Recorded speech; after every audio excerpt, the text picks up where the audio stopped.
La maestra nueva llegó al pueblo un lunes por la mañana, con una maleta pequeña, los ojos secos de tanto haber llorado en el camino, y la costumbre reciente de mirar hacia adelante sin ver nada en particular. Se llamaba Valentina. Tenía 28 años, y cargaba algo que en los pueblos de la Sierra de Oaxaca no se dice en voz alta, pero que todo el mundo termina sabiendo de todas formas. La habían dejado porque no podía dar hijos. No era la única cosa que cargaba, pero era la que más pesaba. El director de la escuela, un hombre calvo y amable que se llamaba Don Abundio, la recibió con una taza de café y la lista de grupos que le tocaban. Valentina escuchó todo sin preguntar demasiado. Solo quería trabajar. Solo quería tener algo concreto que hacer con las manos y con la cabeza para no pensar en lo que había dejado atrás. «Hay una cosa más que debo decirle», dijo don Abundio, antes de que ella saliera de la oficina. «El maestro Rodrigo lleva faltando 3 semanas. Sus sobrinos llegaron de repente y la cosa está difícil por allá». Valentina asintió sin entender del todo y salió a conocer su salón. «Quédense conmigo en esta historia, porque lo que pasó entre Valentina y esa familia no lo planeó nadie.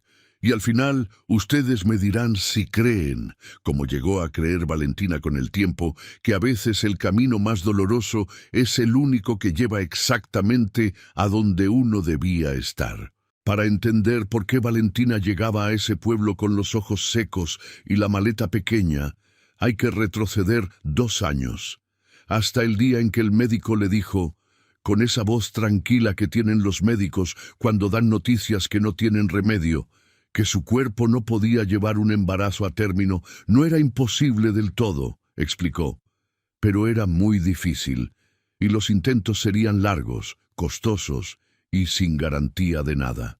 Valentina tenía entonces 26 años y un novio de 3 años que se llamaba Gerardo, que era contador, que quería una familia numerosa y que escuchó la noticia del médico con una calma que a Valentina le pareció extraña, hasta que, 2 semanas después, Gerardo le pidió que hablaran.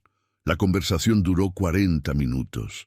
Gerardo habló de sus sueños, de lo que siempre había imaginado para su vida, de lo mucho que la quería, pero de lo importante que era para él tener hijos propios. Usó palabras cuidadosas, palabras de hombre que ha pensado mucho lo que va a decir para que duela lo menos posible. Y Valentina lo escuchó hasta el final sin interrumpir, porque había aprendido desde niña a no hacer escenas, y porque en algún lugar muy adentro ya sabía lo que venía antes de que él terminara de decirlo. Cuando Gerardo se fue, Valentina se quedó sentada en la misma silla durante 1 hora larga, mirando la taza de café que ninguno de los dos había terminado. Su familia intentó ayudar a su manera. Su madre le dijo que había otros hombres. Su hermana le dijo que la medicina avanzaba todos los días. Su tía le dijo que ofreciera una manda a la Virgen. Nadie dijo nada malo. Pero nadie dijo tampoco lo que Valentina necesitaba escuchar, que era simplemente que lo que sentía era justo y que tenía todo el derecho de sentirlo sin que nadie le explicara cómo superarlo. Así que después de 1 año de intentarlo, de quedarse en el mismo pueblo, de ver a Gerardo pasar por la calle con otra mujer que según los comentarios del mercado ya estaba embarazada, Valentina pidió un traslado, lo más lejos posible. Y llegó a la Sierra de Oaxaca un lunes por la mañana con una maleta pequeña y los ojos secos. Quiero detenerme aquí, porque esta parte de la historia me parece importante de nombrar.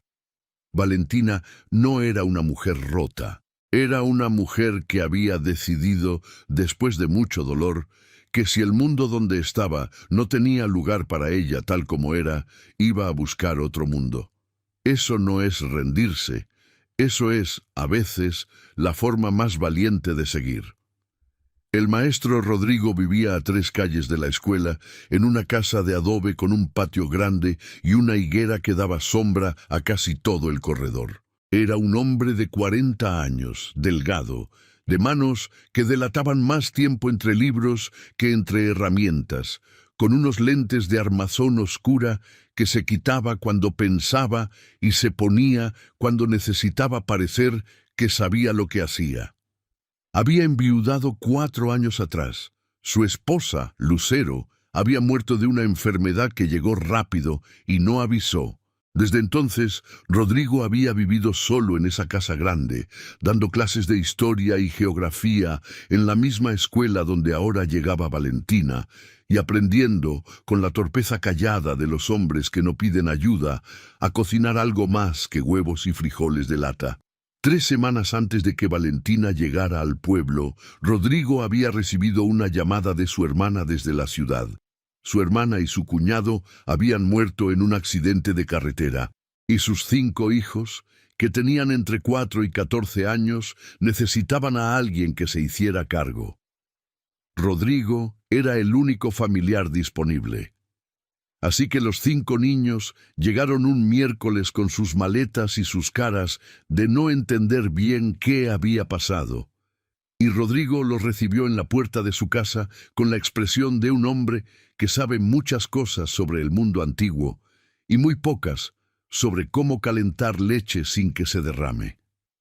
Los 5 se llamaban Emilio, de 14 años, Ana, de 11, los cuates Toño y Beto, de 8, y la pequeña Rosa, de 4, que llegó cargando un conejo de peluche sin una oreja, y que en los primeros 3 días no dijo una sola palabra. Rodrigo intentó organizarlo todo con la misma lógica con la que preparaba sus clases. Hizo listas, estableció horarios, compró un cuaderno para anotar qué comía cada quien. Pero los niños no funcionaban como los libros de historia, y Rodrigo descubrió muy pronto que ninguna lista del mundo te prepara para lo que es tener 5 personas que te necesitan al mismo tiempo de maneras completamente distintas. Emilio, el mayor, se había vuelto silencioso y duro, cargando un dolor de 14 años que no sabía cómo soltar. Ana lloraba cada noche en silencio para que los demás no la oyeran. Los cuates peleaban entre sí con una energía que parecía no tener fin. Y la pequeña Rosa seguía sin hablar, con su conejo sin oreja apretado contra el pecho, mirando todo desde lejos, como si el mundo fuera algo que todavía estaba decidiendo si valía la pena entrar. Rodrigo faltó 3 semanas a la escuela intentando mantener aquello a flote, y estaba fallando. Valentina lo vio por primera vez un jueves por la tarde, cuando salía de la escuela y él llegaba apresurado con una bolsa del mercado de la que asomaban una barra de pan, 2 latas de sardinas y un manojo de cilantro marchito. Lo reconoció porque don Abundio le había mostrado una foto del plantel completo. «Maestro Rodrigo», dijo ella. Él se detuvo. La miró con el cansancio visible de alguien que lleva semanas sin dormir bien. «Usted debe ser la maestra nueva», dijo. «Valentina», respondió ella. «¿Cómo están los niños?» Rodrigo abrió la boca para decir «bien», que era lo que decía siempre que alguien preguntaba. Pero algo en la manera en que Valentina preguntó, sin rodeos, mirándolo directo, le impidió decir la respuesta automática. «Están», dijo en cambio. «Eso es lo que puedo decir. Están». Valentina miró la bolsa del mercado. «¿Eso es la cena?» Rodrigo miró la bolsa también, como si la estuviera viendo por primera vez. Iba a hacer algo con las sardinas. Valentina no respondió de inmediato. Pensó en seguir su camino, en no meterse en lo que no era suyo, en recordarse a sí misma que había llegado a ese pueblo precisamente para empezar de nuevo sin cargar problemas ajenos. Pero entonces, desde adentro de la casa, escuchó un llanto. Era la pequeña Rosa. Un llanto que no pedía nada en particular, solo decía que la noche se acercaba y que el mundo seguía siendo un lugar demasiado grande para ella. Valentina miró la puerta de la casa, miró la bolsa de sardinas, miró a Rodrigo. «¿Tiene masa?» Rodrigo la miró sin entender. ¿Masa de maíz? Sí, creo que sí. En la despensa quedaba algo. Entonces entre, dijo Valentina. Yo hago la cena.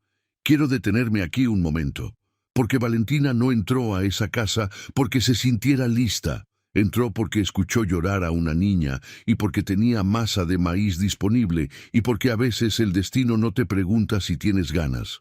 Solo abre una puerta y espera a ver si das el paso. Lo que encontró adentro era exactamente lo que había imaginado y un poco más. La cocina tenía los trastos sin lavar de 2 días. La mesa del comedor estaba cubierta de cuadernos, lápices, una linterna sin pilas y 3 calcetines sin par. Los cuates Toño y Beto peleaban en el corredor por un balón de fútbol que ninguno de los dos tenía intención de compartir. Ana estaba sentada en las escaleras con los audífonos puestos mirando el suelo. Emilio estaba en un rincón, con un libro abierto que claramente no estaba leyendo. Y en medio de todo, en el sillón de la sala, estaba Rosa, con su conejo sin oreja, llorando en silencio, como quien lleva tiempo practicando llorar sin molestar a nadie. Valentina respiró hondo y se puso a trabajar. No pidió permiso, no esperó que alguien le dijera cómo estaba organizada la cocina. Buscó la masa, encontró el comal, encendió el fogón con la práctica de quien ha cocinado en cocinas ajenas muchas veces, y empezó a hacer tortillas con un ritmo que llenó la casa de un olor que los niños reconocieron antes de saber de dónde venía. Los cuates dejaron de pelear primero, atraídos por el olor. Ana se quitó un audífono. Emilio levantó la vista del libro que no leía, y Rosa, desde el sillón, dejó de llorar. Rodrigo se quedó en la puerta de la cocina sin saber qué hacer, sintiéndose extraño en su propia casa de una manera que no sabía si era incómoda o alivio.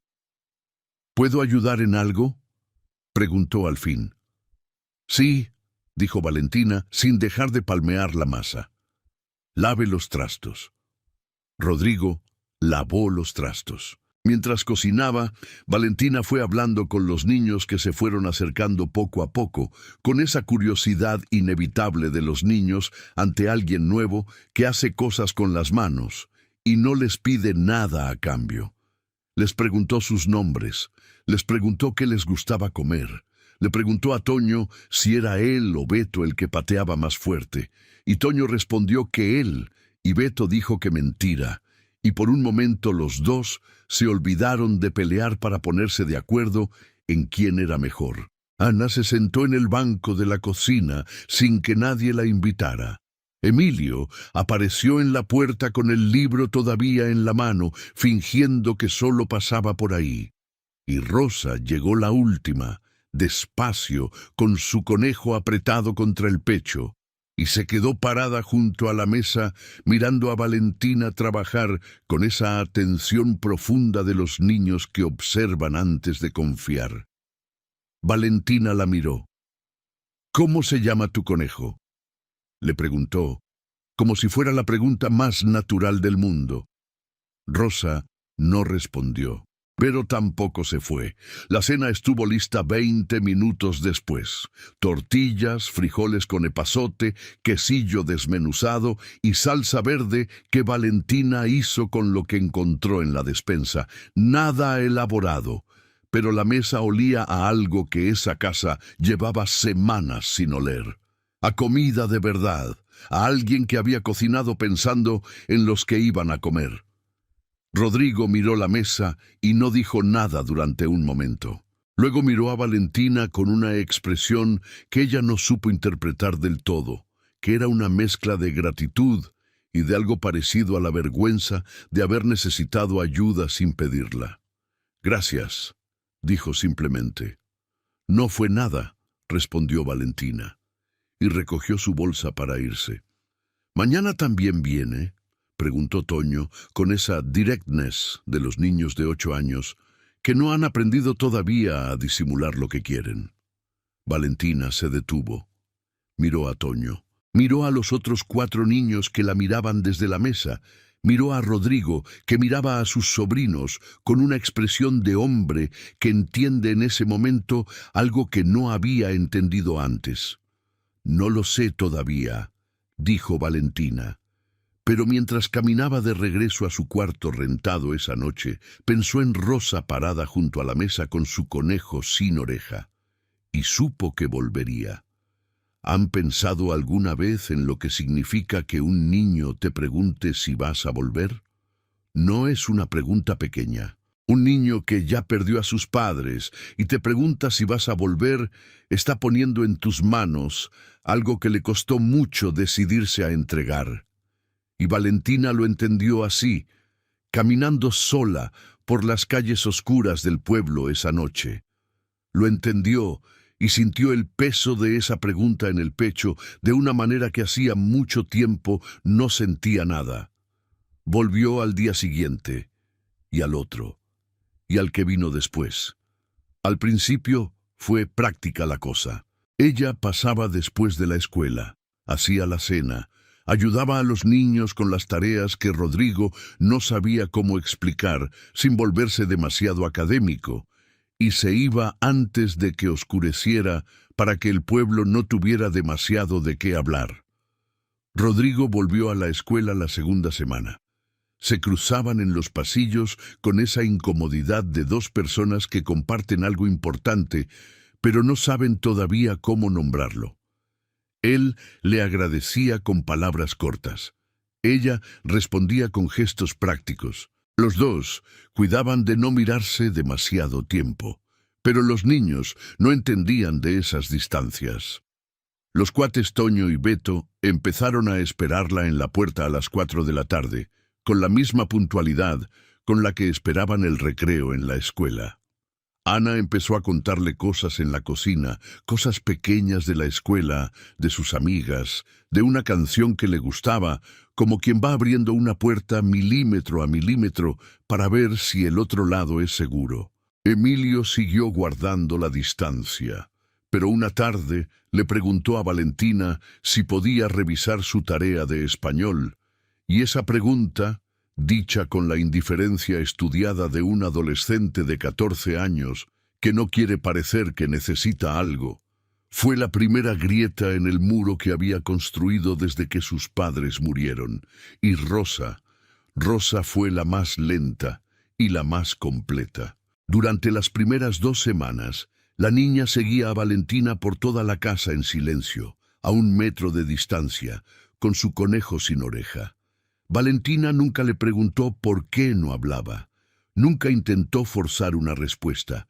Solo la incluía en las cosas pequeñas. «Rosa, ¿me alcanzas esa cuchara?», como si el silencio de la niña fuera una preferencia y no una herida. Un martes por la tarde, mientras Valentina pelaba jitomates para la sopa, Rosa se acercó a la mesa, puso su conejo sin oreja sobre la superficie y dijo, con una voz tan pequeña, que Valentina pensó por un momento que había imaginado el sonido. «Se llama Manchas». Valentina siguió pelando jitomates. «Es un bonito nombre», dijo, sin hacer más de lo que era. Rosa asintió, tomó a Manchas de la mesa y se quedó junto a Valentina el resto de la tarde, hablando de vez en cuando de cosas sin importancia, como si siempre hubiera hablado y solo hubiera estado esperando a alguien que supiera escuchar sin pedir demasiado a cambio. Quien haya estado cerca de un niño que vuelve del silencio sabe que no ocurre de golpe. Ocurre así. Un nombre dicho en voz baja un martes, una pregunta el jueves, una historia corta el domingo. Y de a poco el lenguaje vuelve como vuelve el agua después de una sequía, no de una vez, sino por partes, probando el terreno antes de correr libre. Lo que Valentina le dio a Rosa no fue terapia ni milagro. Fue simplemente la compañía de alguien que no le exigía nada que ella no estuviera lista para dar. La gente del pueblo habló claro. Dijeron que qué rara esa maestra nueva que pasaba todas las tardes en casa del maestro viudo. Dijeron que algo buscaba. Dijeron que no era propio. Rodrigo escuchó los comentarios y no respondió a ninguno. No porque no le importaran, sino porque había algo en lo que estaba pasando en su casa que le parecía más grande e importante que lo que dijeran en el mercado. Sus sobrinos reían de nuevo.